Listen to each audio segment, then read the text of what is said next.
नमस्कार साथियों, एक बार फिर से इंग्लिश विद नीति सर क्लासेस में मैं आप सभी का तहे दिल से स्वागत करता हूं।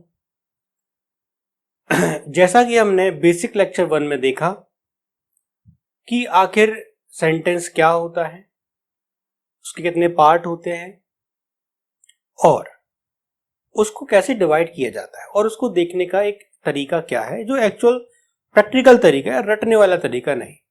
फिर हमने उसमें यह भी जाना था कि आखिर एक सब्जेक्ट कितने तरह से होते हैं और एक्चुअली में what is a subject, subject होता ही क्या है। तो हमने बेसिक लेक्चर 1 में देखा था बच्चों, हमने बेसिक लेक्चर 1 में देखा था कि आखिर एक सब्जेक्ट होता क्या है और वो कितनी तरीके से वर्क करता है। अगर आपने बेसिक लेक्चर 1 को अच्छे से स्टडी किया है तो आपको याद होगा एक सब्जेक्ट या तो वो स्टेट बताता है, तब हमने उसको नाम दिया था सिंपल सब्जेक्ट, सिंपल सब्जेक्ट। और एक ऐसा सब्जेक्ट जो एक्शन को बताए और वो डूअर होता था। और क्या होता था? वो डूअर होता था। उसी को हम कहते हैं एक्टिव सब्जेक्ट। फिर हमने तीसरा सब्जेक्ट डिस्कस किया था जिसमें भी हम एक्शन को शो करते थे, लेकिन इस एक्शन में और इस एक्शन में डिफरेंस क्या है? यहां वो डूअर ना होकर कि काम का यानी वर्ब का क्या होता था? रिसीवर होता था। इसलिए हमने उसको नाम दिया था क्या? Passive subject. देखो बच्चों, अगर आपने बेसिक 1 नहीं देखा, बेसिक 2 नहीं देखा, तो बेसिक 3 तक पहुंचने में वो मजा नहीं आएगा जो एक्चुअली में आना चाहिए था।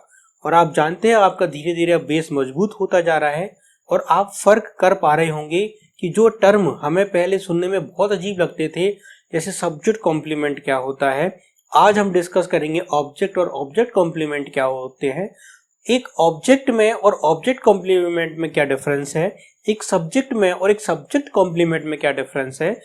जब तक हमें इन सारी छोटी छोटी चीजों के डिफरेंस पता नहीं होंगे बच्चों, हमारे अंदर कभी भी क्लैरिटी नहीं आएगी। देखो बच्चों, जो मेरे गुरु थे, सॉरी है अभी भी, वो हमेशा मुझसे एक बात कहा करते थे, हमेशा एक ही बात कहा करते थे।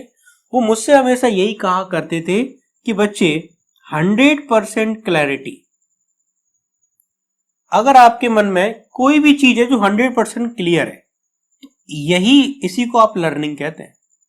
अगर कोई चीज आपके मन में 100% क्लियर है, हाँ इसका जवाब ये है तो यही है और कोई नहीं हो सकता। हमारी क्या प्रॉब्लम है कि हमने 50 क्वेश्चन अटेम्प्ट किए। कितने क्वेश्चन अटेम्प्ट किए? 50 क्वेश्चन अटेम्प्ट किए। अब हमारे सही कितने हो गए? 38। हालांकि ये ठीक है, मनोबल बढ़ाने के लिए बत बोल दिया 38 सही हो गए आपके। 38 कैसे हुए बच्चे? करेक्ट हुए। तब और रॉन्ग कितने हो गए? तो हमारे 12 क्वेश्चंस कैसे हो गए? रॉन्ग हो गए। और हम बड़े खुश, रिजल्ट को देख के हम बड़े खुश हो गए कि साहब हमारा ये लगभग 24% सवाल थे वो कैसे हो गए? गलत थे, बाद बाकी के सही हो गए। लेकिन हम ये बहुत अच्छे से जानते हैं कि ये जो 38 क्वेश्चन है, आखिर हमारे 38 के 38 सही हुए कैसे? आप बात को समझ पा रहे हैं? ये जो गलत थे वो तो हमें पता ही नहीं कि गलत क्यों है, और ये जो सही हो गए 38, हमें इनमें से भी ये नहीं पता कि 38 के 38 सही क्यों है। यानी प्रॉब्लम क्या है? प्रॉब्लम है क्या? प्रॉब्लम है क्लैरिटी। जब तक आपके मन में किसी भी टॉपिक को लेके, किसी भी सब्जेक्ट को लेके, ना केवल इंग्लिश, मैथमेटिक्स हो गया, आपका जीएस हो गया, अगर आपके मन में किसी भी सब्जेक्ट को लेके 100% क्लैरिटी नहीं है तो या तो फिर आप उसको काम चलाने का साधन समझ लें। जिस दिन वैल्यू घूमेगी, जिस दिन क्वेश्चन की लैंग्वेज घूमेगी, आप भी घूम जाएंगे। और बच्चों, एक मेरी बात को गांठ बांध लेना, अगर एग्जाम में कोई क्वेश्चन पहली बार इंट्रोड्यूस हुआ है, अगर एग्जाम में कोई क्वेश्चन पहली बार इंट्रोड्यूस हुआ है, मतलब पहली बार ही इस तरह का क्वेश्चन, तो वो सिर्फ वही बंदा बना सकता है उस क्वेश्चन को जो बेसिक के थ्रू गुजरा होगा। चाहे वो मैथ्स का बेसिक हो, उसने बेसिक मैथमेटिक्स पूरा पढ़ा होगा, कैलकुलेशन पूरा पढ़ा होगा, यानी वो बिल्कुल बेसिक से गया होगा। यही कहानी इंग्लिश में भी है।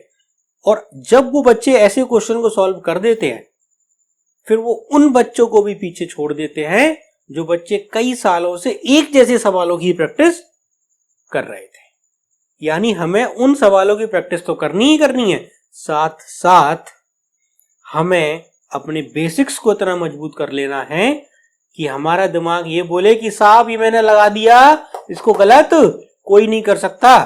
अगर हमारे मन में इतनी क्लैरिटी आ गई, तब बच्चे हमारे पढ़ने का कोई सेंस बनता है। यही तो डिफरेंस है इंसानों में और जानवरों में। हमारे पास खुद की समझ है। एक छोटा सा एग्जांपल और देना चाहूंगा। अब एक्चुअली में देखो प्रॉब्लम क्या है, मेरी बात समझना। एक घोड़ा है, क्या है, एक घोड़ा, ये इसके 4 पैर हो गए, ठीक है। घोड़ा मैं बना तो नहीं पाऊंगा, लेकिन एक घोड़ा बना दिया मैंने। ये उसका फेस हो गया और ये उसका पूंछ हो गई। अब ये 3 अंधे बालक थे, ये 3 अंधे बालक है। अब इनने कहा कि साहब हमें घोड़ा देखना है। अब आप तो ये जानते हैं कि ये तो घोड़ा देख ही नहीं सकते, लेकिन फिर भी इनका जो ओनर था, मालिक था, वो इनको घोड़े के पास ले गया। घोड़े के पास ले गया। एक ने क्या किया, पूंछ पकड़ ली। तो अब ये कहता है कि पूंछ जैसा होता है घोड़ा। ये गया, इसने एक पैर पकड़ के देख लिया। ये गया तो इसने पैर को टच कर लिया। तो ये कह रहा है कि पैर जैसा होता है घोड़ा। ये गया तो इसने इसका कान पकड़ लिया, तो वो कह रहा है कान जैसा होता है घोड़ा। तीनों घोड़े को देखे आए, लेकिन क्या सच में ये घोड़े को जान पाए? सच में इस घोड़े को जान पाए क्या?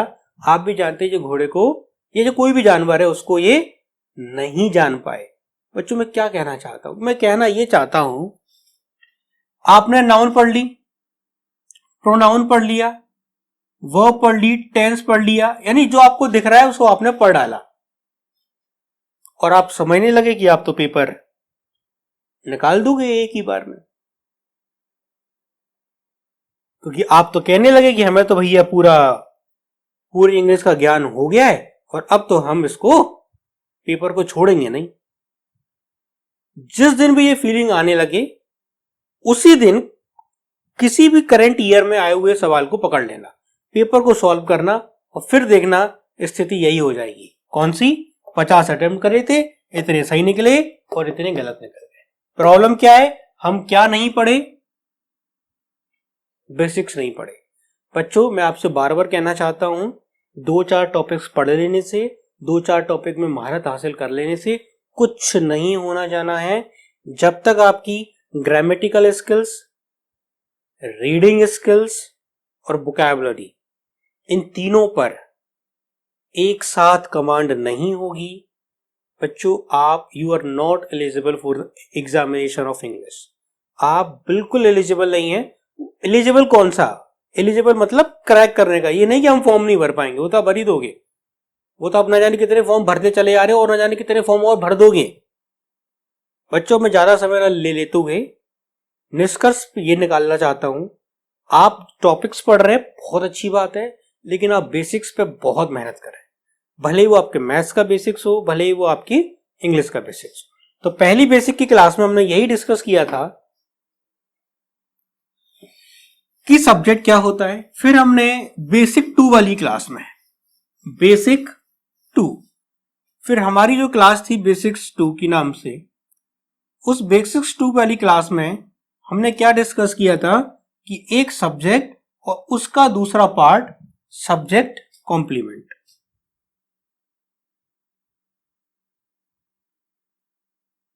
सब्जेक्ट और सब्जेक्ट कॉम्प्लीमेंट के बारे में अच्छे से डिस्कस किया था। हमने ये देखा था कि आखिर कॉम्प्लीमेंट क्या होता है और इस सब्जेक्ट का इस सब्जेक्ट कॉम्प्लीमेंट से क्या रिलेशन है। और फिर हमने ये देखा था कि एक नाउन क्या बन सकता है, सब्जेक्ट कॉम्प्लीमेंट बन सकता है। एक प्रोनाउन भी क्या बन सकता है, सब्जेक्ट कॉम्प्लीमेंट बन सकता है। और एक एडजेक्टिव भी धीरे धीरे हम पढ़ते जाएंगे और क्या क्या चीजें जो बन सकती हैं। एडजेक्टिव भी सब्जेक्ट कॉम्प्लीमेंट का काम कर सकता है। बच्चों, आज जो हम क्लास पढ़ने जा रहे हैं उस क्लास का नाम है बेसिक्स 3। ये फंडामेंटल ऑफ इंग्लिश है, इनके तहत गुजरना होगा हमें। आज की क्लास को समझने के लिए बेहतर ढंग से आप बेसिक्स 1 वाली क्लास को, बेसिक 2 वाली क्लास को अच्छे से पढ़ें, तब ये बेसिक 3 वाली क्लास है बहुत हेल्पफुल होगी। और बच्चों बिलीव करो, आज की क्लास से हमारे एग्जामिनेशन में क्वेश्चंस आना शुरू हो जाएंगे। ठीक है, हालांकि बेसिक 2 में से भी सवाल आए थे जो हमने नो एरर के फॉर्म में डिस्कस किया था। अब हम देखते हैं बेसिक 3 की क्लास। तो बच्चों, हमने सब्जेक्ट के बारे में बात कर ली, हमने वर्ब के बारे में भी बात की थी कि हेल्पिंग वर्ब क्या होती है, मेन वर्ब क्या होती है, एक वर्ब आएगी तो हम उसको मेन वर्ब कहेंगे या हेल्पिंग वर्ब कहेंगे। ये सारी बातें हो चुकी है बेसिक 1 और बेसिक 2 में। आज हमारी जो चर्चा का विषय है बच्चों, वो हमारी चर्चा का विषय है ऑब्जेक्ट। सब्जेक्ट पे बात हो गई, वर्ब पे बात हो गई, अब जो बात होना बाकी थी वो थी ऑब्जेक्ट पर। एक डेफिनेशन के थ्रू लिए एक लाइन लिखते हैं, बाद बाकी आप जानते हैं हम हमेशा एग्जांपल्स के थ्रू ही चीजों को अच्छे से समझते हैं। देखते हैं आखिर क्या होता है। An object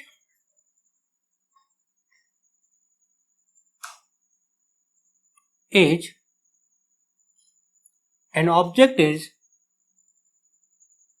somebody or something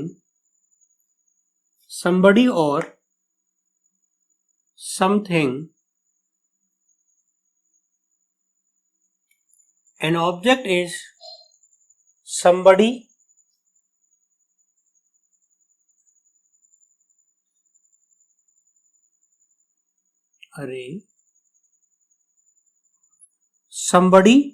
or something that receives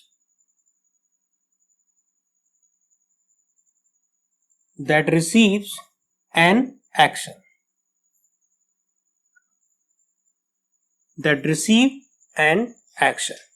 बच्चों, क्या मतलब हुआ? An object is somebody or something.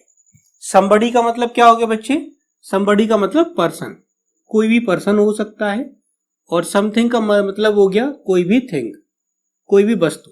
यानी ऑब्जेक्ट कोई भी इंसान हो सकता है और कोई भी वस्तु हो सकती है।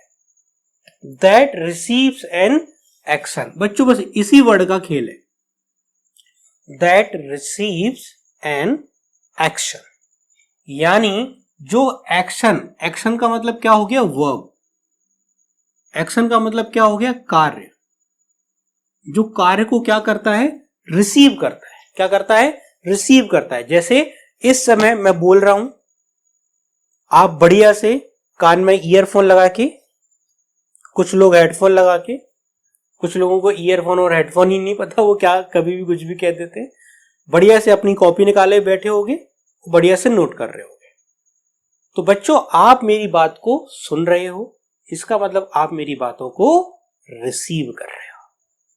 मैं बोल रहा हूं, मैं स्पीकर हूं, आप मेरी बातों को अच्छे से सुन रहे हो, ध्यान से सुन रहे हो, तो आप रिसीवर हो गए।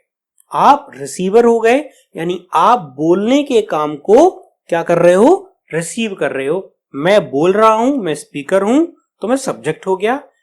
मैं काम कर रहा हूं बोलने का, ये वर्ब हो गई, एक्शन हो गई, और आप उस काम को क्या कर रहे हो? रिसीव कर रहे हो। क्या कर रहे हो? ग्रहण कर रहे हो, तो आप हो गए ऑब्जेक्ट। वही लिखा हुआ है डेफिनेशन में कि जो किसी काम को क्या करता है? एक्शन को क्या करता है? रिसीव करता है, चाहे वो इंसान हो चाहे वो वस्तु हो, उसी को हम क्या कहते हैं? उसी को हम कहते हैं ऑब्जेक्ट। देखिए बच्चों, एक जो बेसिक सा स्ट्रक्चर है जो मोस्टली सभी किताबों में लिखा होता है, सब्जेक्ट, वर्ब और ऑब्जेक्ट, इसी को हम क्या कहते हैं? Basic structure. Basic formation of structure. किसी भी वाक्य की जो संरचना है, सबसे बेसिक संरचना है, वो यही होती है, सब्जेक्ट, वर्ब और ऑब्जेक्ट। सब्जेक्ट कौन होता है बच्चे? किसी काम को करने वाला। अब ये जो काम है ना, ये जो काम है, ये जरूर कोई एक्शन रहा होगा, तभी ये डूअर होगा, क्योंकि एक्शन का मतलब कोई ना कोई काम तो करना पड़ेगा। जैसे हमने कह दिया प्ले का, हमने कह दिया कुक का, हमने कह दिया ईट का।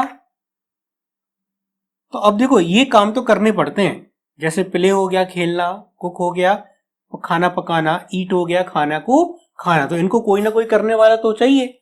और हम कोई ना कोई तो गेम खेलेंगे, हम किसी ना किसी कोई ना कोई तो गेम खेलेंगे। जैसे हम क्या खेलते हैं भैया, लड़कों के लिए तो सबसे फेवरेट गेम कौन सा हो गया, क्रिकेट। और लड़कियों के लिए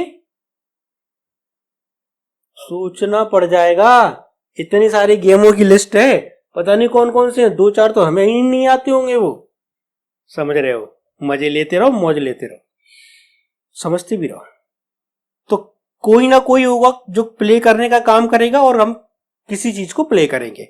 हालांकि प्ले का मतलब खेलना नहीं होता बच्चे, प्ले का मतलब कभी कभी गिटार को, कभी नहीं, हाँ किसी गिटार को बजाना, किसी म्यूजिकल इंस्ट्रूमेंट, चाहे वो आपका सितार हो, बांसुरी हो, हारमोनियम हो, समझ रहे हो आप, तबला हो, कुछ भी हो, उसको भी हम क्या करते हैं, प्ले करते हैं, है ना। अब भैया हम पका रहे हैं, तो क्या पका रहे हैं, हम खाना पका रहे हैं। हम खा रहे हैं भाई, क्या खा रहे हैं, आज तो गर्मियों का मौसम है, आम का मौसम है, तो हम तो आम ही खाएंगे। तो हमने क्या खा लिया भैया, हमने मैंगो खा लिया। तो आप इस चीज को समझ रहे हैं कि रिसीव एन एक्शन, ये जो एक्शन है ना, ये जो काम है, उस एक्शन को क्या करता है, रिसीव करता है। यानी कुल मिलाकर अगर मैं एक शब्द लिख दूं तो उस शब्द को कहते हैं एक्ट अपॉन। किस पर काम हुआ, खेलने का काम किस पर हुआ, क्रिकेट पर, यानी क्रिकेट को खेला गया। कुक यानी खाना पकाने का काम किस पे हुआ, यानी फूड पर हुआ। ईट खाने का काम किस पर हुआ, मैंगो पर हुआ।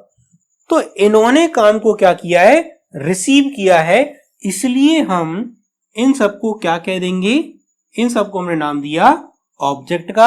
ये सब एक्शन है, इसको हमने किसका नाम दिया, वर्ब का। और इन सबको करने वाला कौन था, मैं। और मैंने किसका नाम, मैंने इसको क्या नाम दे दिया, सब्जेक्ट दे दिया।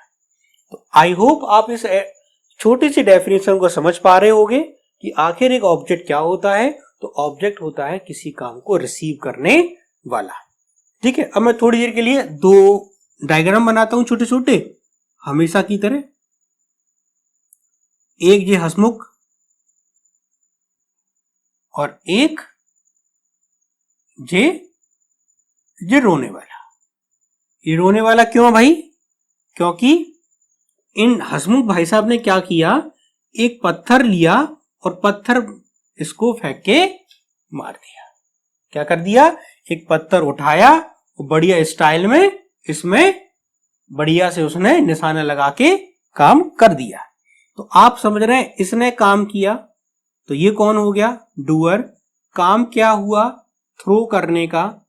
ठीक है बच्चे, और थ्रो किया किस पर है, इस वाले पर्सन पे।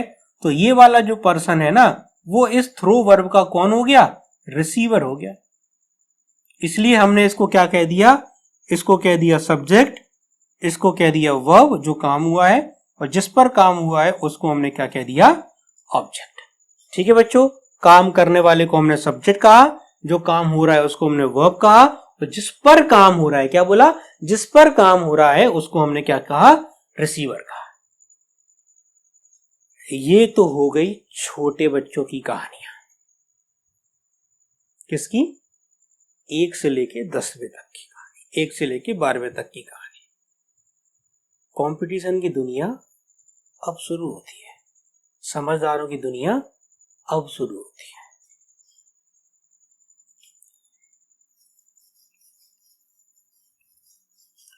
बच्चों गर्मी का मौसम है, पानी पीते रहना।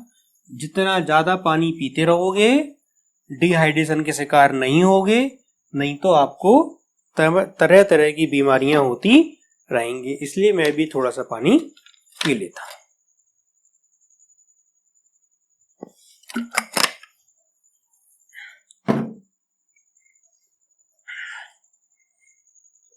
अब बच्चों मैं लिखता हूं थोड़ी से आगे।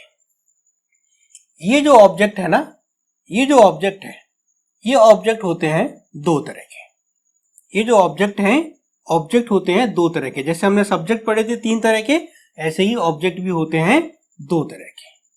कौन कौन से देखते हैं। एक का नाम होता है भैया डायरेक्ट ऑब्जेक्ट, दूसरे का नाम होता है भैया इनडायरेक्ट ऑब्जेक्ट। अगर किसी को भी स्पीड स्लो लग रही है तो वो मैं जबरदस्ती ही इंटेंशनली स्लो कर रहा हूं, क्योंकि कई बच्चे ऐसे भी होंगे जिन्होंने ये टर्म पहली बार सुने होंगे और मैं नहीं चाहता कि पहले ओवर से ही बाउंसर जानी शुरू हो जाए। आगे चल के यॉर्कर भी होंगी, फिर कहोगे साहब हम तो फुल टॉस समझ रहे थे और यहां से हमारा मिडिल का स्टैंप उखड़ के चला गया। तो आप धीरे धीरे से समझते रहो।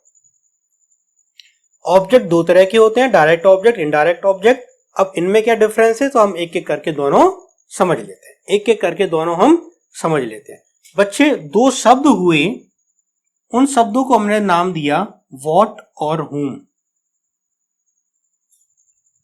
क्या नाम दिया? व्हाट और whom। पहले इन दो शब्दों को समझ लेते हैं, फिर हम ये दुनिया भी आसानी से समझ जाएंगे। ठीक है, व्हाट और whom। तो व्हाट को हिंदी में क्या कहते हैं? व्हाट को हिंदी में क्या कहते हैं? तो व्हाट को हिंदी में क्या ही तो कहते हैं। whom को क्या कहते हैं? किसको। whom यानी किसको या किसे, किसको या किसे। सर ये क्या पढ़ा रहे हो आप तो ऑब्जेक्ट पढ़ा रहे थे, आप तो ये व्हाट और whom पढ़ाने लगे, इनसे तो हम सवाल पूछते हैं। हाँ तो बच्चों आपको सवाल ही तो पूछना है। क्या पूछना है? सवाल पूछना है आपको। तो बच्चे अगर हमने किसी भी सेंटेंस से पूछ लिया व्हाट और whom, बात को अब कान खोल से सुनना, बात को कान खोल के सुनना। अगर हमने किसी भी सेंटेंस से पूछ लिया व्हाट whom, अगर उस सेंटेंस ने व्हाट या whom का जवाब दे दिया, अगर किसी सेंटेंस ने व्हाट या whom का रिप्लाई कर दिया, यानी व्हाट और whom का अगर आंसर कर दिया, तो बच्चे जो आंसर आएगा वही आंसर कहलाता है ऑब्जेक्ट। सर ये क्या कह दिया आपने, हमें तो समझ में ही नहीं आया। तो सेंटेंस पे आ जा यार। मैंने कहा आई एट अ मैंगो, रखा था ना फ्रिज में, खा लिया रात में। आई एट अ मैंगो, मैंने खाया, क्या खा लिया भैया? आम खा लिया। तो मैंने आम खाया। अब इस सेंटेंस से पूछो व्हाट या whom, व्हाट या whom। आप कहोगे भैया मैंने क्या खाया, मैंने क्या खाया। जवाब क्या आएगा?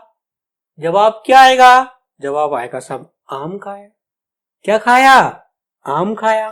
तो आम खाया, तो आम किसका जवाब हो गया? व्हाट का जवाब हो गया। अगर आम, अच्छा व्हाट का नहीं हुआ तो क्या का तो हो गया। अरे एक ही तो बात है।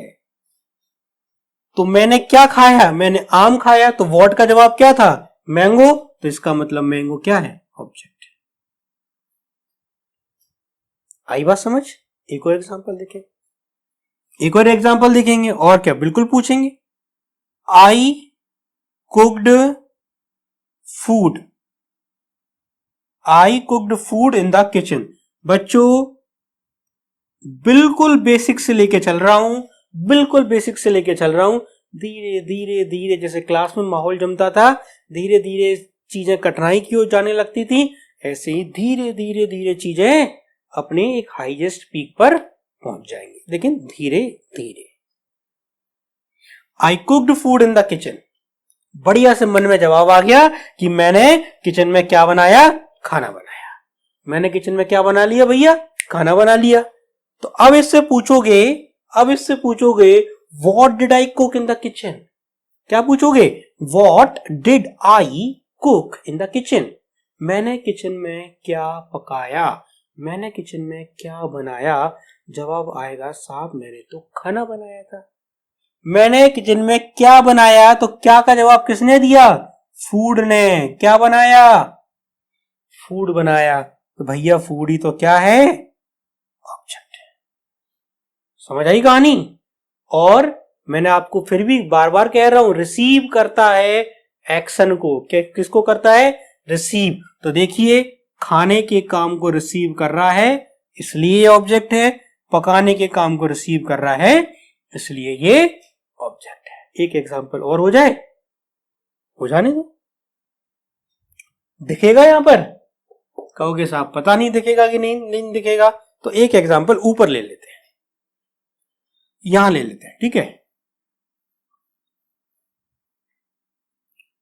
कूलर पंखा एसी चलाते रहना, हो सकता है गर्मी बढ़ जाए। समझ रहे हो ना, बेसिक लेक्चर 3 है। हाँ, अब हमने कहा ही ऑलवेज बीट्स मी, या ही की जगह हम लिख देते हैं माय फादर। क्या लिख दिया, माय फादर ऑलवेज बीट्स मी। जब बच्चे ने ये सेंटेंस बड़ा मजबूरी में कहा होगा, जब उसके मन में ये आ रही होगी, इनको कोई काम ही नहीं है जीवन में, जब देखो तो मुझे कूट देते हैं, जब देखो तो मुझे कूट देते हैं, जब देखो तो मुझे कूट देते हैं। तब ये सेंटेंस कहा गया होगा, माय फादर ऑलवेज बीट्स मी। वो तो जब देखो तब पीटते ही है, बीट मतलब पीटना, है ना। फादर सिंगुलर है इसलिए एस लगा है। अब आप कहोगे सर आप तो ऑब्जेक्ट की बात करो, ये फालतू बातें मत करो। अच्छा, दो तरीके। पहला तरीका, वर्ब का, वर्ब क्या है भैया, काम कौन सा हो रहा है, तो काम हो रहा है पीटने का। काम को रिसीव कौन कर रहा है, तो काम को रिसीव कर रहा है मी। तो मी क्या हो गया भैया, तो मी हो गया ऑब्जेक्ट। मी क्या हो गया, तो मी हो गया ऑब्जेक्ट। तो साहब क्या ये क्या का रिप्लाई है क्या, माय फादर, मेरे फादर क्या पीटते हैं। तो मैं क्या का रिप्लाई हूं, क्या पीटते हैं, नहीं साहब। तो ये किसका रिप्लाई है, मेरे पूछेंगे तो फादर किसे पीटते हैं या फादर किसको पीटते हैं, तब जवाब आएगा साहब वो तो मुझे पीटते हैं। तब जवाब आएगा कि वो मुझे पीटते हैं। तो ये जो है ना वो व्हाट का नहीं, ये हुम का रिप्लाई है। गौर से देखिए, हुम का मतलब किसे या किसको। तो मेरे फादर किसे पीटते हैं, तो मेरे फादर मुझे पीट देते हैं या डांट देते हैं। अच्छा, पीटना अच्छा नहीं लग रहा तो डांटना लिख लो, डांटना लिख लो। नहीं लग रहा ना अच्छा, तो डांटना लिख लो। बेइज्जती तो हमारी अब भी हो रही है।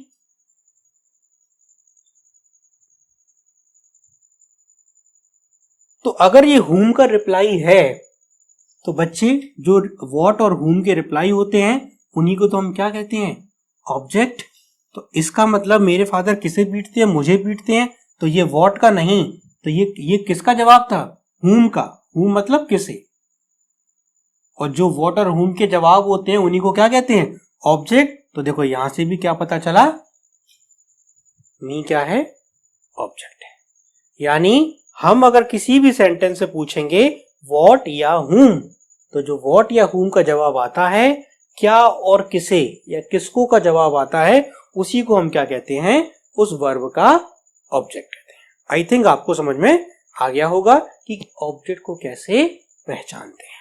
ठीक है, अब हम आते हैं ऑब्जेक्ट के टाइप पर। साहब टाइप पढ़ने की क्या जरूरत है, हम तो ऑब्जेक्ट पहचानने लगे। देखते हैं जरूरत है कि नहीं। अब बात हुई कि डायरेक्ट ऑब्जेक्ट क्या होता है और इनडायरेक्ट ऑब्जेक्ट क्या होता है। देखो सबसे पहले हम पढ़ते हैं डायरेक्ट ऑब्जेक्ट के बारे में, उसके बाद फिर हम देखेंगे इनडायरेक्ट ऑब्जेक्ट की कहानी। तो मैं बच्चों उसको साफ कर रहा हूं। अब हम सीधे आते हैं डायरेक्ट ऑब्जेक्ट पर। किस पर आते हैं हम आते हैं डायरेक्ट ऑब्जेक्ट।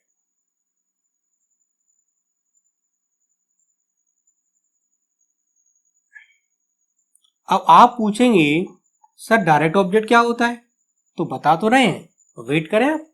डायरेक्ट ऑब्जेक्ट का मतलब हो गया डायरेक्ट, सर जी क्या कह दिया आपने, डायरेक्ट ऑब्जेक्ट का मतलब डायरेक्ट, तो ऐसे ही होगा।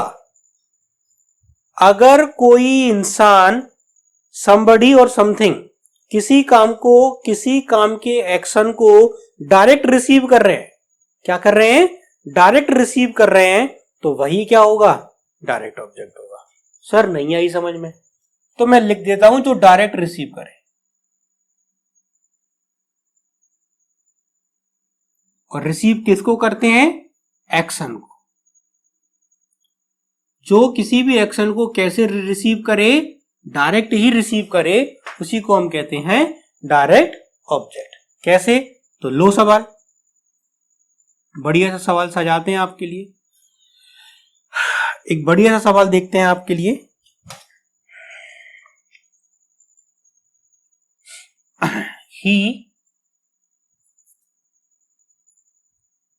he completed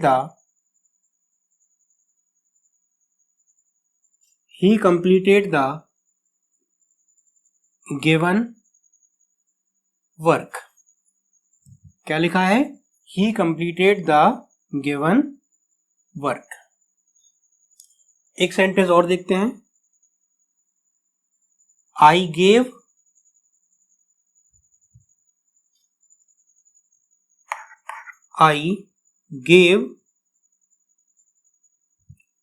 all the money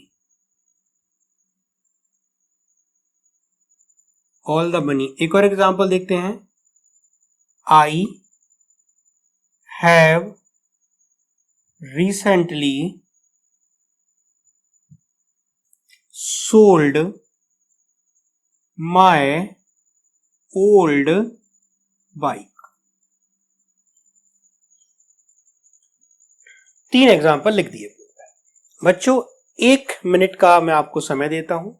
आप इस 1 मिनट के समय में ये देखिए बड़े आराम से इन तीनों सेंटेंस में ऑब्जेक्ट है या नहीं। अगर ऑब्जेक्ट है तो कहां है, अगर ऑब्जेक्ट है तो कहां है। ठीक है बच्चे, 1 मिनट का समय आप लीजिए, तब तक हम पानी पी लेते हैं। आप 1 मिनट का समय लीजिए।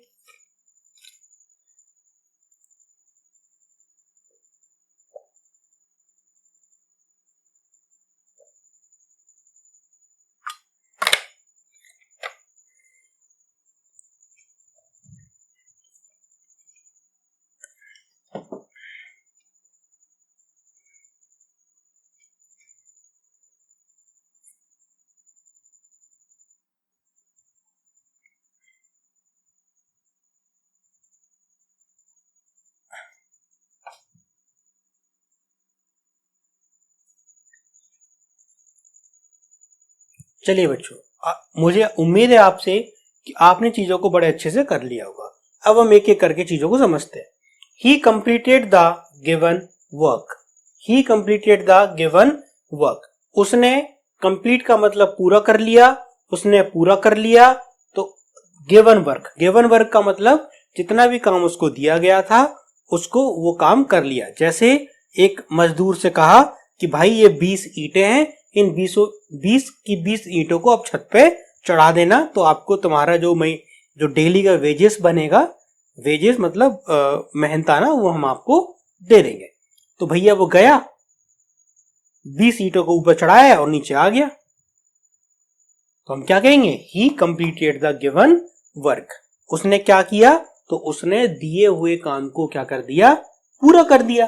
तो उसने क्या पूरा किया, पूछो जरा इससे।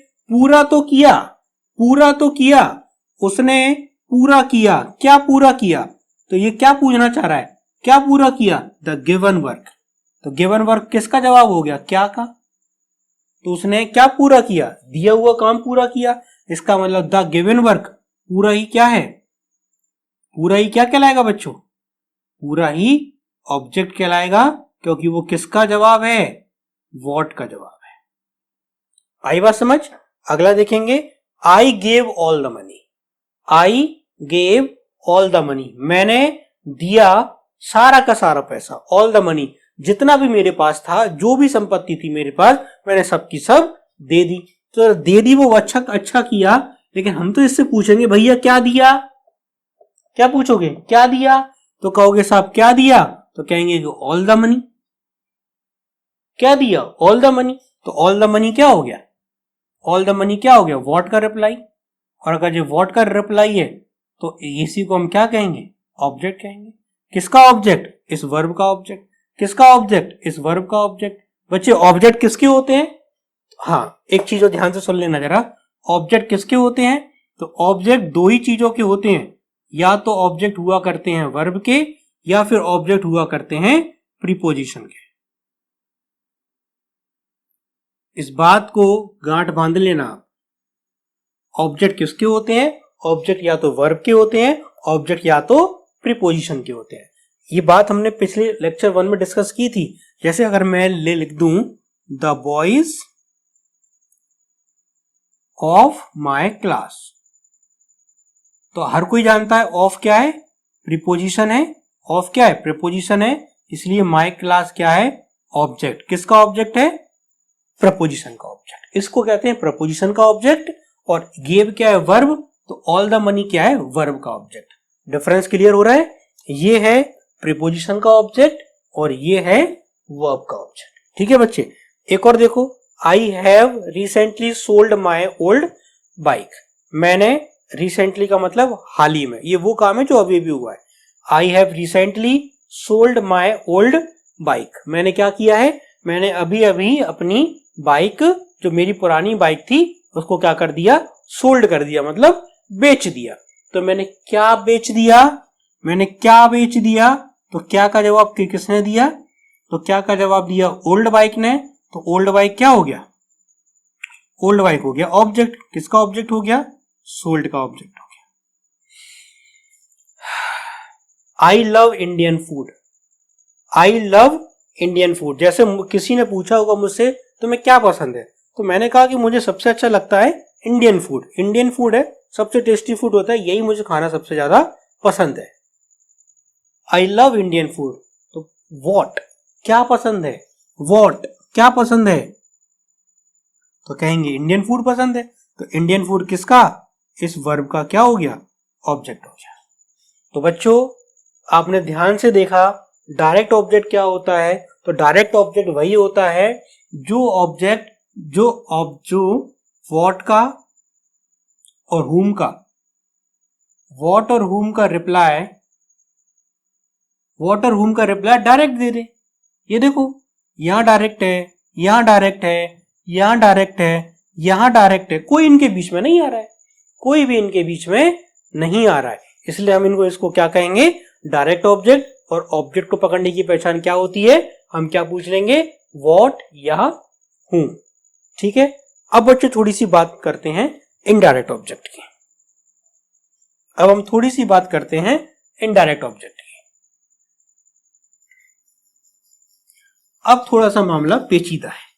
अब हम चले सीधे से सीधे अपने सवालों की ओर। अब यहां से आप चीजों को समझते रहना, क्योंकि यहां से आपकी कंपटीशन की दुनिया में लगभग हर एक फील्ड में, चाहे वो एसएससी की फील्ड हो, बैंकिंग की फील्ड हो, सीडीएस, एनडीए, डिफेंस, कहीं से भी हो, अब सवाल यहां से पूछे जाने लगे। अब हम बच्चों बात करेंगे इनडायरेक्ट ऑब्जेक्ट की। किसकी बात करेंगे, इनडायरेक्ट ऑब्जेक्ट की हम बात करेंगे। तो सवाल ये है कि आखिर इनडायरेक्ट ऑब्जेक्ट होता क्या है। तो देखो नाम में ही छुपा है इनडायरेक्ट। ठीक है बच्चों, थोड़े से समझने की कोशिश करेंगे हम। आपने अभी ध्यान से देखा, आपने अभी ध्यान से देखा, एक सब्जेक्ट है, एक वर्ब है और एक ऑब्जेक्ट है। एक सब्जेक्ट है, एक वर्ब है और एक क्या है, हमारा प्यारा सा ऑब्जेक्ट है। तो जब एक ही ऑब्जेक्ट है, तो बच्चों अगर मैं आपसे ये कह दूं कि क्या सेंटेंस ऐसा भी हो सकता है, एक सब्जेक्ट हो, एक वर्ब हो और दो ऑब्जेक्ट हो। कितने ऑब्जेक्ट हो, दो। यहां पे तो एक ही था, लेकिन यहां पे कितने हैं, दो ऑब्जेक्ट हो गए। तो मुझे बच्चों सोच समझ के बताओ, क्या ऐसा संभव है, क्या ऐसा संभव है। बच्चों सोच के बताओ, क्या हम दो दो ऑब्जेक्ट लिख सकते हैं या नहीं, क्या हम दो दो ऑब्जेक्ट लिख सकते हैं या नहीं, सोचिए जरा।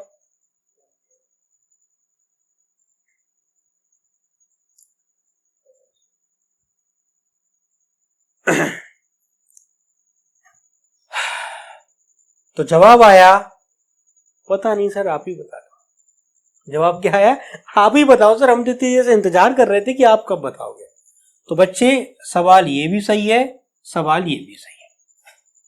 हमेशा ध्यान रखना, जब एक ही ऑब्जेक्ट है, जब किसी वर्ब का एक ही ऑब्जेक्ट है, तो वो हमेशा क्या कहलाएगा, डायरेक्ट ऑब्जेक्ट। सर आप बार बार नाम क्यों ले रहे हो इनके, डायरेक्ट ऑब्जेक्ट डायरेक्ट ऑब्जेक्ट। बच्चे, जब एक्टिव पैसिव में सवाल आएगा ना दो दो ऑब्जेक्ट वाला, तब धुआं निकल जाएगा, समझ रहे हैं ना। तब हमको पहचानना जरूरी होगी, और फिर एरर के फॉर्म में भी यही आता है। अब ध्यान रखना, ये केस हम डिस्कस कर चुके हैं, अब हम डिस्कस करने जा रहे हैं इस केस को। अब हम डिस्कस करने जा रहे हैं इस केस को। सब्जेक्ट, वर्ब, और हमारे पास कितने ऑब्जेक्ट होंगे। तो जवाब आया कि साहब 2 ऑब्जेक्ट होंगे। अब बातों को आप बहुत ध्यान से सुनेंगे, बहुत ध्यान से सुनेंगे। 2 ऑब्जेक्ट होंगे, 2 ऑब्जेक्ट होंगे। तो एक ऑब्जेक्ट तो होगा डायरेक्ट, जो हम पढ़ चुके हैं, और एक ऑब्जेक्ट होगा जिसका नाम क्या है, इनडायरेक्ट। अब कैसे पता करेंगे डायरेक्ट कौन सा होगा, इनडायरेक्ट कौन सा होगा। ये वाला डायरेक्ट होगा, ये वाला इनडायरेक्ट होगा, या ये वाला इनडायरेक्ट होगा, या ये वाला डायरेक्ट होगा। कुछ पता है क्या हमें? अभी कुछ नहीं पता, लेकिन अब पता चलने वाला है। अब बच्चों ध्यान से देखना, अब हम थोड़ा गहराई की ओर बढ़ते हैं। वॉट और हुम, अब इनमें डिफरेंस क्या है साहब, इनमें भी डिफरेंस देखना पड़ेगा। अब अगर चीजों को गहराई से समझना है तो देखना तो पड़ेगा। चलो हिंदी से देखते हैं, क्योंकि काफी सारे बच्चे हिंदी मीडियम के होते हैं, इसलिए मुझे उनकी बड़ी केयर करनी पड़ती है, क्योंकि मैं भी इन्हीं चीजों से गुजरा हूं, मैं भी वक्त का मारा और हिंदी मीडियम से पढ़ा हूं, है ना। तो हालांकि मीडियम मायने नहीं रखता, आप एक मेहनत कर लो तो मीडियम मीडियम सब मायने नहीं रखते हैं। वॉट का हिंदी में हमने क्या कहते हैं, क्या। हुम को हम क्या कहते हैं, किसे या किसको। तो जब भी हमारे पास 2 ऑब्जेक्ट हों, तो बच्चे जो जो जवाब वॉट का होता है उसको भी हम ऑब्जेक्ट कहते हैं, जो जवाब हुम का होता है उसको भी हम ऑब्जेक्ट कहते हैं। अब आप एक चीज ध्यान से समझ रहे होंगे, क्या का जवाब हमेशा नॉन लिविंग आएगा। नॉन लिविंग का मतलब कोई वस्तु, निर्जीव।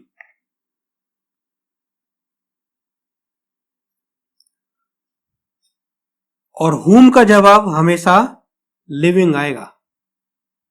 हुम का जवाब हमेशा लिविंग आएगा, यानी सजीव। क्या कहा, सजीव।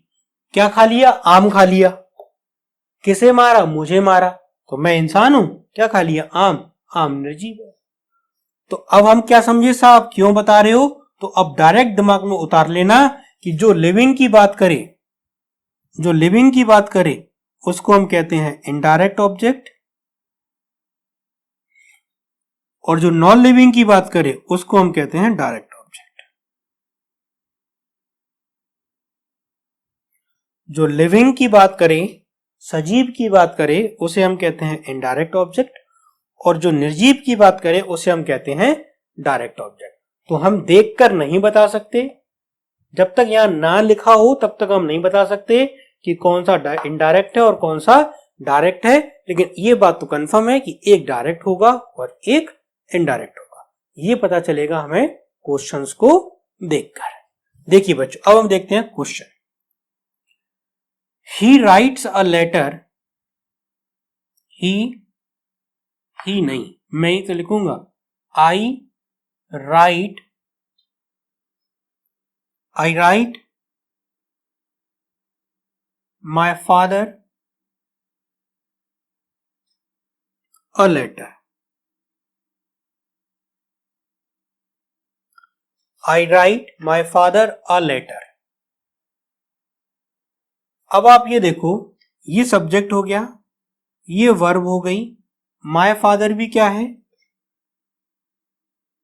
इस वर्ब का क्या है, ऑब्जेक्ट है, और लेटर भी क्या है,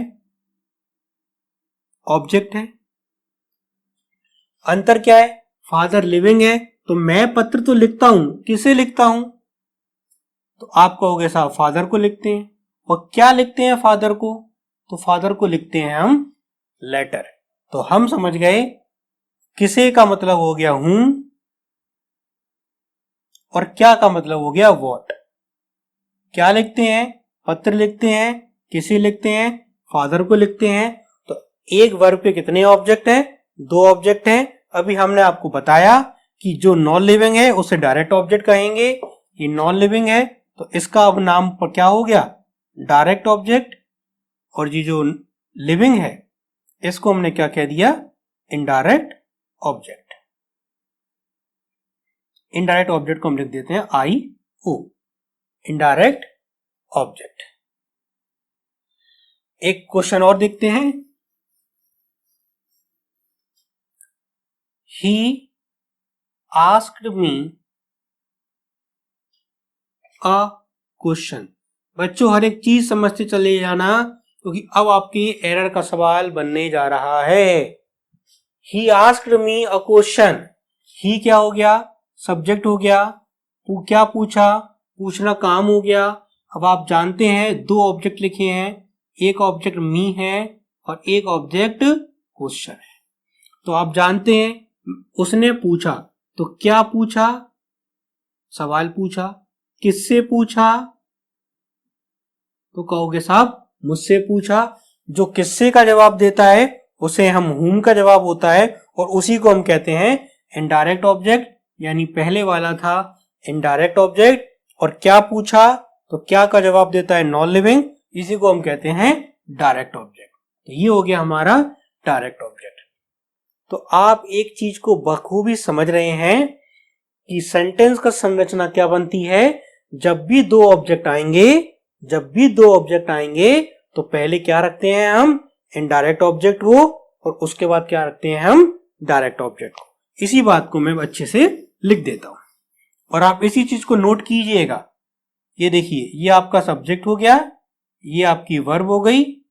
ये कौन सा केस है बच्चे, ये वो केस है जब एक साथ कितने ऑब्जेक्ट आते हैं, दो ऑब्जेक्ट आते हैं। सवाल इसी पे बन रहा है, एरर का आप ध्यान रखना।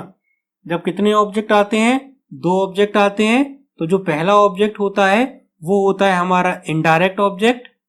कौन सा होता है, इनडायरेक्ट ऑब्जेक्ट, क्योंकि वो इंसान की बात करता है, क्योंकि वो हुम का रिप्लाई होता है। जो दूसरा वाला होता है वो क्या कहलाता है, डायरेक्ट ऑब्जेक्ट। डायरेक्ट ऑब्जेक्ट क्यों होता है, क्योंकि वो कोई थिंग की बात करता है, और थिंग की बात करता है क्योंकि वो व्हाट का रिप्लाई होता है। इसको हमने कह दिया किसे या किसको, और इसे हमने कह दिया क्या। तो आपकी ये है कहानी, ये है कहानी, नोट कीजिए।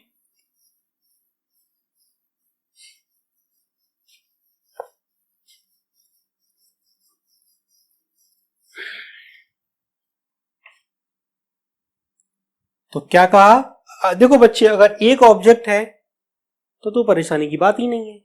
अगर एक ही ऑब्जेक्ट है तो परेशानी की बात ही नहीं है। परेशानी की बात कब है, तो परेशानी की बात है तब जब हमारे पास दो ऑब्जेक्ट आ जाए, तो हमें ये देखना पड़ेगा कि इंसान वाला कौन सा है और वस्तु वाला कौन सा है। ठीक है बच्चे, अब मैं लिखता हूं एक बढ़िया सा सवाल।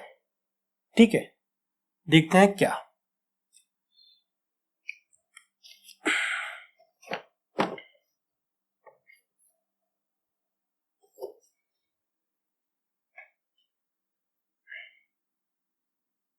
He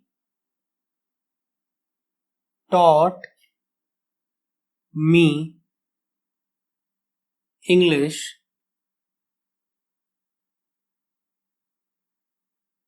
daily।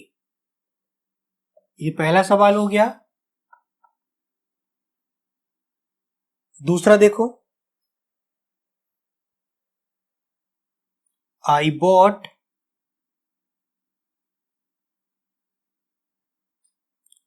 माई मदर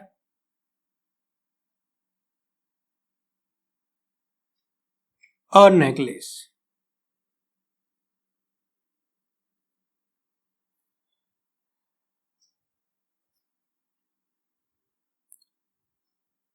एक सवाल और देखते हैं।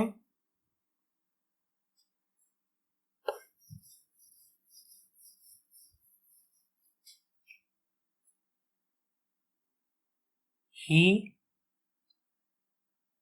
asked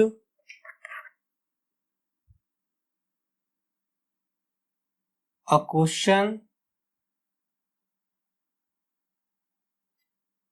me। 3 सवाल हो गए बच्चे। इन तीनों सवालों को आप ध्यान से देखिए।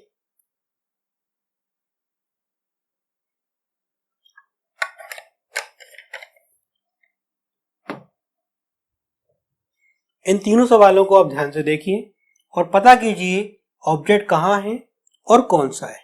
ऑब्जेक्ट कहाँ है और कौन सा है, और इनमें से, इन तीनों में से कौन सा लिखा हुआ सवाल सही है और कौन सा लिखा हुआ सवाल गलत है। अब हम देखते हैं। ही क्या हो गया, सब्जेक्ट हो गया। टॉट क्या हो गई, सेकंड फॉर्म। उसने पढ़ाया, क्या पढ़ाया, मुझे पढ़ाया। पढ़ाई क्या, इंग्लिश पढ़ाई, यानी वो मुझे रोज इंग्लिश पढ़ाता था। तो देखो, एक ऑब्जेक्ट मैं हूं और एक ऑब्जेक्ट इंग्लिश है। एक ऑब्जेक्ट मैं हूं और एक ऑब्जेक्ट बच्चे क्या है, एक ऑब्जेक्ट मैं हूं और एक ऑब्जेक्ट है इंग्लिश।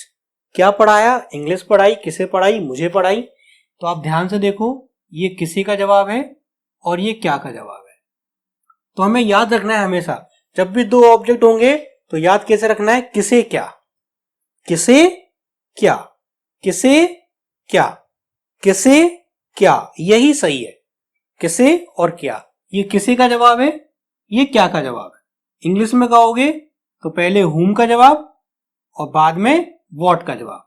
इसका मतलब ये सेंटेंस सही है। आई बॉट, मैंने खरीदा था। क्या खरीदा था, माई मदर अ नेकलेस। तो मैंने एक क्या खरीदा था, क्या खरीदा था। देखो, दो ऑब्जेक्ट है मेरे पास। किसको, तो किसके लिए खरीदा था, किसके लिए, मां के लिए। और क्या खरीदा, तो खरीदा, नेकलेस खरीदा। क्या खरीदा, नेकलेस खरीदा। तो हम क्या कहेंगे, ये पर्सन है क्या, तो आप कहोगे हाँ पर्सन। ये थिंग है क्या, तो आप कहोगे हाँ थिंग। तो देखो, तो ये हो गया हमारा इनडायरेक्ट ऑब्जेक्ट और ये हो गया हमारा डायरेक्ट ऑब्जेक्ट। तो ये सवाल भी कैसा है, सही है। पहले इनडायरेक्ट ऑब्जेक्ट आता है और फिर डायरेक्ट ऑब्जेक्ट आता है, यानी पहले पर्सन वाला ऑब्जेक्ट आता है और उसके बाद में थिंग वाला ऑब्जेक्ट आता है। हमेशा ध्यान क्या रखा हमने कि पहले पर्सन, अगर दो ऑब्जेक्ट आ रहे हैं तो जो पहले आता है वो आता है पर्सन वाला और जो बाद में आता है वो आता है थिंग वाला। ये होता है करेक्ट हमारा लिखने का तरीका। अब जरा इस सवाल को देखिए। ही क्या हो गया, सब्जेक्ट। आस्क्ड क्या हो गई, वर्ब। एक ऑब्जेक्ट ये, एक ऑब्जेक्ट ये थिंग है और ये पर्सन है। बच्चों ये तो उल्टा हो गया, बच्चों ये तो उल्टा हो गया। उल्टा हो गया क्या, हम बार बार सीख रहे हैं पहले इंसान वाला आना चाहिए और बाद में थिंग वाला आना चाहिए, लेकिन यहां तो अपोजिट हो गया। अपोजिट क्या हो गया, पहले थिंग वाला आ गया बाद में पर्सन वाला आ गया। तो बच्चे ये कैसा हो गया, लिखने का तरीका हो गया गलत। आई बात समझ। अब आज का एक आखिरी पॉइंटर बताना चाहूंगा मैं आपको। ये जानना बहुत जरूरी है कि अगर एग्जाम में ये सेंटेंस आ गया तो हम इसको सही कैसे करेंगे, क्योंकि वो इसको देगा एरर के फॉर्म में। तो अभी तक हमने क्या सीखा कि अगर एक ही ऑब्जेक्ट होगा, अभी तक हमने क्या सीखा कि अगर एक ही ऑब्जेक्ट है तो परेशानी है ही नहीं, उसी को हमने डायरेक्ट ऑब्जेक्ट कह दिया। परेशानी कब आती है, जब कितने ऑब्जेक्ट आ जाते हैं एक साथ, दो दो आ जाते हैं। तो पहला वाला क्या होना चाहिए, पर्सन, और दूसरा वाला क्या होना चाहिए, थिंग। पहला वाला इंसान को बताएगा दूसरा वाला वस्तु को बताएगा। पहला वाला इंसान को बता रहा है, दूसरा वाला वस्तु को बता रहा है, इसलिए सही है। पहला वाला इंसान को बता रहा है, दूसरा वाला वस्तु को बता रहा है, इसलिए सही है। लेकिन पहला वाला यहाँ वस्तु को बताने लगा, दूसरा वाला इंसान को बताने लगा, इसलिए ये गलत है, इसलिए ये गलत है। तो बच्चों मेरी बात को ध्यान से समझना, आपको सही गलत का पता चल गया है। अब एक आखिरी बात और देखना, वो ये है कि क्या हम कभी ऐसा नहीं कर सकते, क्या रट जाएं कि पहले इंसान आएगा फिर वस्तु आएगी, पहले इंसान वाला आएगा। नहीं बच्चे, रटने की आवश्यकता कुछ नहीं है, क्योंकि एग्जाम में पता नहीं है वो आपको कौन सा सवाल दे दे और कहां से दे दे। तो अब हमेशा ध्यान रखेंगे, मैं आपके लिए दो बढ़िया सी चीजें सजा के रख रहा हूं।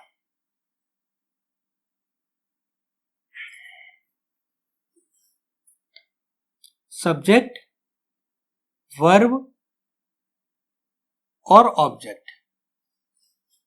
ये आपका ऑब्जेक्ट 1 हो गया और ये आपका ऑब्जेक्ट 2 हो गया। ये हो गया आपका पर्सन को बताने वाला और ये हो गया आपको थिंग को बताने वाला। ठीक है बच्चों, एक स्ट्रक्चर तो आपका ये हो गया, समझने की आवश्यकता है पूरा। अगर बाजी पलट जाए, क्या हो, पहले थिंग वाला ऑब्जेक्ट आ जाए और बाद में कौन सा हो, पर्सन वाला हो, तब बच्चे क्या करते हैं, तब बच्चे एक छोटा सा डिफरेंस है इन दोनों स्ट्रक्चर में, तब हमें बीच में एक प्रपोजिशन लगानी पड़ेगी, या तो 2 या 4।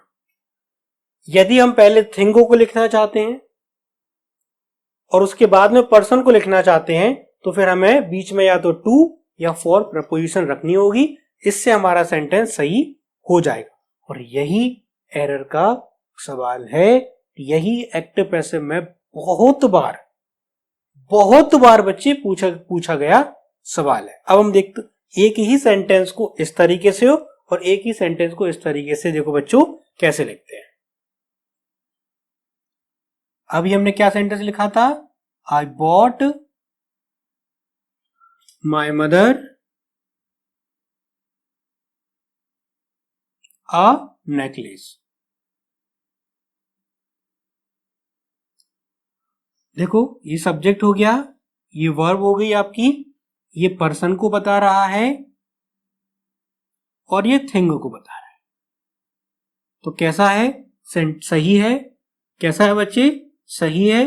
दो ऑब्जेक्ट हो तो पहले पर्सन वाला बाद में थिंग वाला। अगर मैं इसी को ऐसे लिख दूं तो क्या लिखना होगा मुझे, आई बॉट। अगर मैं उसको आगे लिखना चाहता हूं तो कोई दिक्कत नहीं है, आप लिख लीजिए, I bought a necklace. Necklace का मतलब क्या होता है, हार। I bought a necklace for my mother. क्या लिखना होगा, I bought a necklace for my mother. ये वो तरीका है जिस तरीके से आप ऑब्जेक्ट को आगे पीछे करके लिख सकते हैं। मैंने क्या खरीदा, मैंने अपनी मां के लिए एक गले का हार। नेकलेस मतलब क्या हो गया, गले का हार खरीदा। आपने क्या किया है, आज इन ऑब्जेक्ट को ध्यान से देखिए, ये थिंग वाला ऑब्जेक्ट है और ये पर्सन वाला ऑब्जेक्ट है। आपने क्या किया है, पर्सन वाले को यहां ले गए, थिंग वाले को यहां ले गए। ऐसा करने से बस क्या हुआ, बीच में एक प्रपोजिशन लगाना पड़ता है फॉर, जिसका मतलब क्या होता है, के लिए। इसका मतलब क्या होता है, के लिए। आप अच्छे से देखो, मैं एक सेंटेंस और लिखता हूं आपके लिए। अच्छा बच्चों, कहीं टाइमिंग ज्यादा तो नहीं हो गई? मुझे पता है ऑनलाइन पढ़ने में थोड़ी सी समस्या आ जाती है आपको।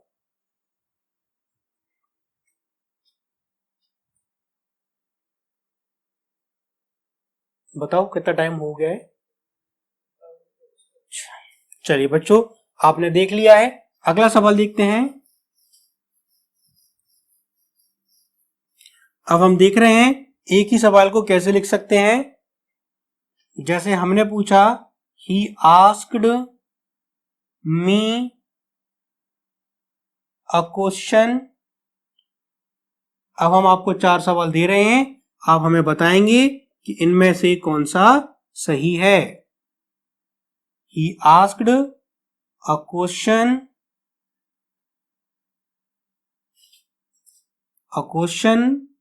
me। तीसरा, he asked me to a question। और एक आखिरी, he asked a question to me। चलिए बच्चों, इन चारों को आराम से देखिए आप और पता कीजिए इन चारों में कौन कौन से सही हैं, कौन कौन से गलत हैं। यही आता है आपका फाइंड द एरर में, सेंटेंस इंप्रूवमेंट में, यानी वो तो ग्रामेटिकल कॉन्सेप्ट है, किसी भी तरह से पूछा जा सकता है। चलिए अब आ गया आपका एग्जाम का सवाल। अब आप इन चारों में गलत और सही कीजिए।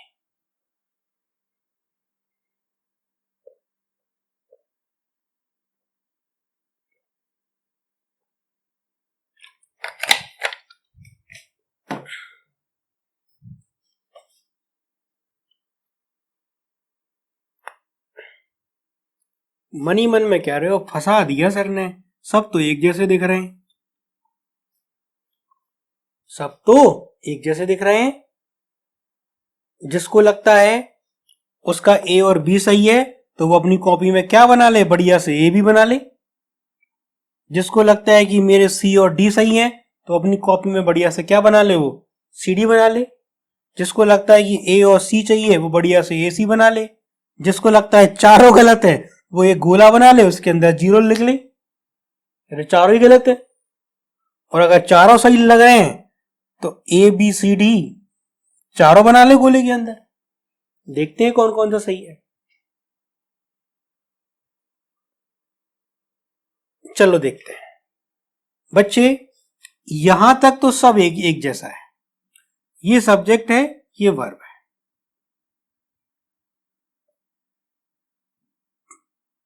यहां तक तो कोई परेशानी आपको नहीं होगी। अब आपको दिख रहा है दो ही ऑब्जेक्ट है, यहां भी दो ही ऑब्जेक्ट है सब जगह।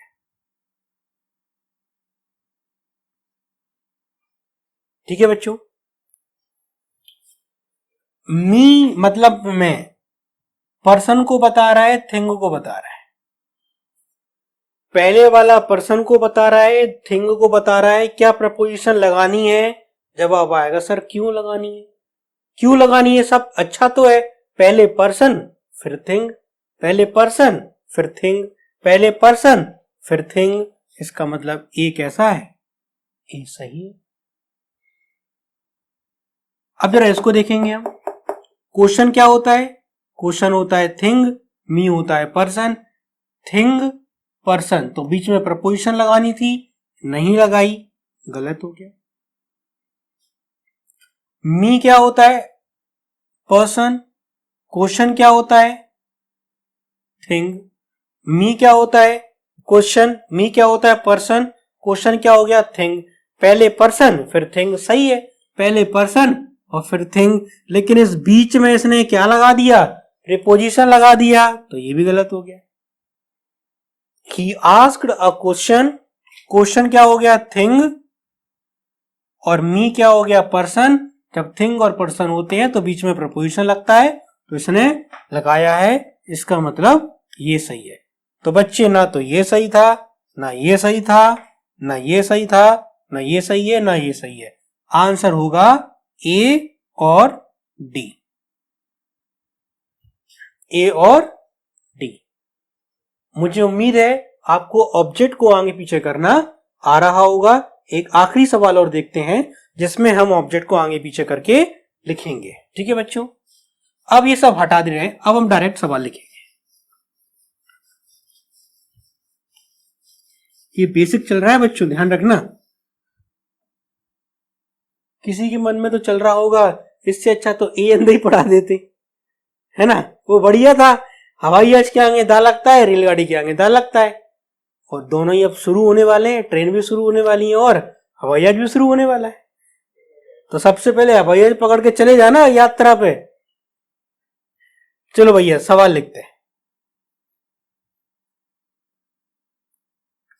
थोड़ा ठीक ठाक सवाल लिखते हैं ना। अब हम बहुत होशियार हो गए है ना, एक बढ़िया सा सवाल लिखते हैं।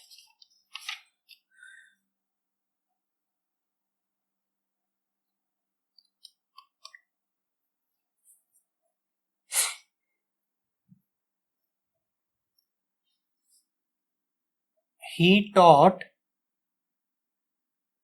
English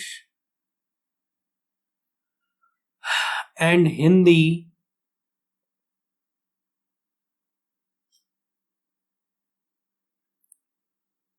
to me.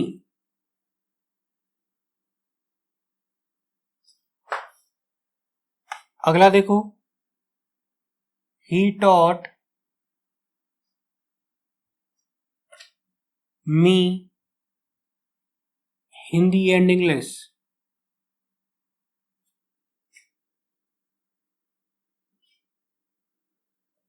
बताइए बच्चों, इन दोनों में कौन सा सही है और कौन सा गलत है? कंप्यूटर मास्टर से पूछ ले क्या कौन सा सही है और कौन सा गलत है? बच्चों मुझे तो यही फील करके पढ़ाना पड़ता है कि आप हमेशा की तरह मेरे सामने क्लास में बैठे हैं, बस दो चार बातें थोड़ी सी कम हो पाती हैं, किसी से ये नहीं पूछ पाते और कल क्यों नहीं आए थे। तो जब वो सोचता है ना 1 मिनट, तो हम समझ जाते हैं कि क्यों नहीं आए थे। अब वो कुछ भी बोले, जवाब वही है जो दिमाग में आ गया था पहली बार में। समझ गए ना? कहाँ गए होंगे मिस्टर? कहीं नहीं, वो एक्स्ट्रा क्लासेस, समझ रहे हैं ना आप, मैथमेटिक्स। सवाल पे आओ। ही थॉट, इन दोनों में से देखो बच्चे एक ही सही होगा। कौन सा सही होगा? आपने मार्क कर लिया, आपने मार्क कर ही लिया होगा कि या तो ए सही होगा या बी सही होगा। तो बढ़िया सा गोला बना लें अपनी कॉपी में, कौन सा सही है? ए सही है, बी सही है, ए बी दोनों सही है, या ए और बी दोनों गलत है। 4 जवाब हो गए। कहोगे सर क्यों टाइम वेस्ट कर रहे हो, आप ही बता दो। चलो नहीं नहीं, अब तो आप बच्चा होशियार हो गए, अब तो बता सकते हैं। अब तो हमारा ये कंप्यूटर बता देगा। बताओ कंप्यूटर कौन सा सही है? कंप्यूटर भी सोच रहा है। चलो अब हम देखते हैं सवाल को। बच्चों देखो, ही सब्जेक्ट हो गया, टॉट वर्ब की सेकेंड फॉर्म हो गई। ही सब्जेक्ट हो गया, टॉट वर्ब की सेकेंड फॉर्म हो गई।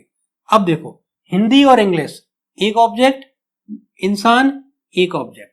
ये हो गया थिंग, ये हो गया पर्सन। ये हो गया थिंग और ये हो गया पर्सन। और हमने देखा था, क्या देखा था, कि जब थिंग आ जाए, पर्सन आ जाए, तो बीच में प्रपोजिशन रखना पड़ता है। इसका मतलब ये सही है। He taught Hindi and English to me. उसने मुझे हिंदी और अंग्रेजी दोनों ही पढ़ाया था। अगला देख लो, मी क्या है? पर्सन है। और हिंदी और इंग्लिश क्या हो गया? थिंग हो गया। तो जब पर्सन आ जाए, थिंग आ जाए, तो बीच में किसी प्रपोजिशन की आवश्यकता नहीं होती। इसका मतलब ये भी सही है। तो ए भी सही है, बी भी सही है। बच्चों मैं एक बार और रिवाइज कराना चाहता हूं आपको। क्या रिवाइज कराना चाहता हूं बच्चे? कि जब दो ऑब्जेक्ट हो, एक बार ध्यान से सुन लेना, अगर वो पर्सन को बता रहा है और दूसरा वाला थिंग को बता रहा है, वस्तु को बता रहा है, तो ये बिल्कुल सही तरीका है लिखने का। तरीका नंबर 1 और तरीका नंबर 2 भी है। दो ऑब्जेक्ट हैं, अगर पहला वाला थिंग को बता रहा है और दूसरा वाला पर्सन को बता रहा है, तो ध्यान रखना बीच में क्या लगाना पड़ेगा? एक प्रपोजिशन टू या फॉर। तरीका ये भी सही है। बच्चों इसका एक छोटा सा हिस्सा और रह गया है 15-20 मिनट का, ये हम अगली क्लास में देखेंगे। मुझे उम्मीद है कि आपका सब्जेक्ट वर्ब ऑब्जेक्ट पे कमांड बन रही होगी। ऑब्जेक्ट क्या होता है? व्हाट और हुम के रिप्लाई को हम ऑब्जेक्ट कहते हैं। क्या और किसको, क्या और किसको, जो भी शब्द इनके जवाब देते हैं उन्हीं को हम उस वर्ब का क्या कहते हैं? ऑब्जेक्ट। फिर हमने देखा ऑब्जेक्ट किस किस के होते हैं, तो प्रपोजिशन भी अपने ऑब्जेक्ट लेता है और वर्ब भी अपना ऑब्जेक्ट लिखता है। ऑब्जेक्ट होता क्या है? ऑब्जेक्ट वो जो काम को क्या करता है? रिसीव करता है ना, या फिर जिस पर हम काम करते हैं। जैसे मैं अभी किस पर लिख रहा था? बोर्ड पर, तो बोर्ड रिसीव कर रहा था, लिखने वाला मैं सब्जेक्ट हो गया। बात समझ में आई आपको? ऑब्जेक्ट एक इंसान भी हो सकता है, ऑब्जेक्ट एक वस्तु भी हो सकती है। अगर दोनों एक साथ आ जाएं तो पहले हम इंसान को रखते हैं फिर वस्तु को रखते हैं, लेकिन अगर हम इनका क्रम पलटना चाहते हैं तो बीच में क्या लगाते हैं? एक प्रपोजिशन टू या फॉर के नाम के। बच्चों ये जो आप अपनी कॉपी तैयार कर रहे हो, मुझे उम्मीद है आप कॉपी तैयार कर रहे हो बच्चों, ये बहुत बेहतरीन कॉपी बनने वाली है आपकी। फिर आप किसी भी बुक को उठाओगे, कहोगे यार मजा नहीं आया। आप समझ रहे हो? क्योंकि देखो एक टीचर क्या करता है, कई सारी बुक्स पढ़ता है, कई सारे ऑनलाइन कई सारी ऑफलाइन चीजों को पढ़ता है, फिर जो रस निकलता है, जो निचोड़ निकलता है, वो लेकर आता है। आई होप आपने सेशन एंजॉय किया होगा। जो चीज समझ में ना आए उसको आप पॉज करें, बार बार देखें, और तब भी समझ में ना आई तो आपको एक टेलीग्राम चैनल पर आप अपनी क्वेरी, जो भी आपकी क्वेरी हो, जो भी परेशानी हो, या मैं आपके क्वेश्चंस को नहीं देख पाता, जो आप क्वेश्चंस पूछना चाहते हैं, तो आप अपने क्वेश्चंस को टेलीग्राम चैनल पर मुझे सेंड करें। जो क्वेश्चंस मुझे अच्छे लगेंगे मैं उन सारे क्वेश्चंस को एक दिन लेके आऊंगा डाउट सेशन के नाम से।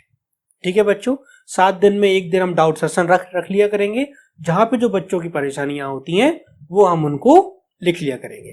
अब आप मुझे कमेंट बॉक्स में, मैं एक लाइन लिख रहा हूं और एक सवाल पूछ रहा हूं, तो आप सभी बच्चे कोशिश करना इस सवाल का जवाब देने की।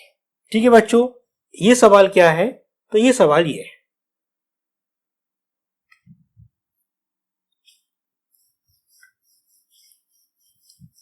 आप सारे के सारे बच्चे कमेंट बॉक्स में मुझे कमेंट करेंगे और बताएंगे कि इस सेंटेंस में ऑब्जेक्ट कहां है। कितना आसान सा सवाल है, इतनी देर से हम ऑब्जेक्ट ही तो पढ़ रहे थे। देखें, बड़ा प्यारा सा सुंदर सा सवाल। अच्छा ये बताओ, सोच के लिखें या बिना सोच के लिखें? मन ही मन में कह रहे होगे करोगे तो मन की, तो सोच ही लेता हूं।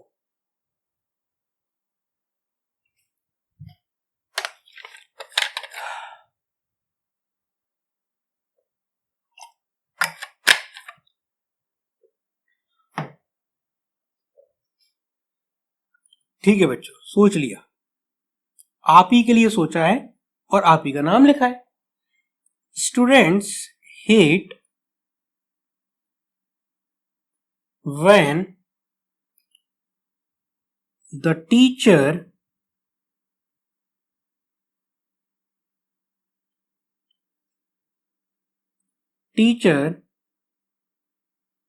yawns in the class.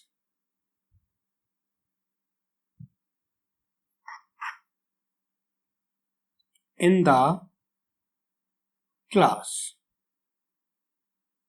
Yawns in the class. Students hate when the teacher yawns in the class. तो आपको क्या करना है, कमेंट बॉक्स में आपको इस दिए हुए सवाल में ये बताना है कि आपका ऑब्जेक्ट कहां है। कौन कहां है? आपका ऑब्जेक्ट कहां है? इस सवाल में ऑब्जेक्ट कहां है? ठीक है बच्चों, बढ़िया से पढ़ो, मौज से पढ़ो। यही समय है अपनी कमियों को दूर करने का।